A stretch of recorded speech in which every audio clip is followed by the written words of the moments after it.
That inflation is a reality all of us are dealing with. So we wanted to know, will those higher prices ever come back down? Bill Folsom is looking into that question. He's joining us live in Colorado Springs tonight. Bill.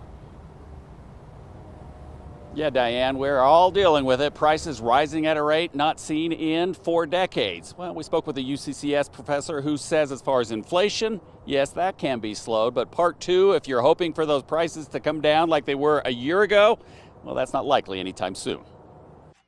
Certainly in my lifetime, I haven't heard this much talk about inflation.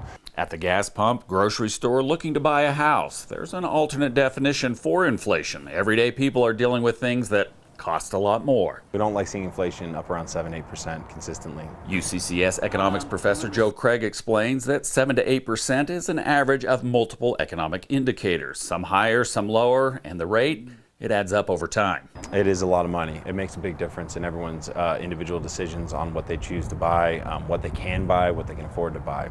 Federal Reserve leaders just raised interest rates in a move to offer relief from inflation at a rate not experienced in some 40 years. Make an adjustment, wait and see. Make an adjustment, wait and see. So you're rarely going to see the Fed do something dramatic. Other factors are also in play. Russia's attack on Ukraine and sanctions on its production of oil. The ongoing economic impact of the pandemic. Demand and its impact on home prices. There's just a ton of other factors going on right now. Strategies for relief could bring down the inflation rate, but Craig says it likely won't be the same for the higher prices caused by the current rate. In fact, I'd say most of them are not going to go down. So what we call prices falling is actually deflation. I cannot remember the last time we saw that in any large-scale sense.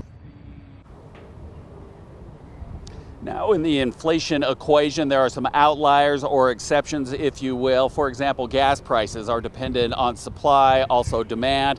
There are often very large swings in that, so we could see that come down quite a bit. Also, housing prices you look at, they can go up and reach a bubble where you see a correction, which could flatten prices or bring them down. That one is harder to predict. In Colorado Springs, Bill Folsom, News 5. Bill, thank you. We are all feeling the financial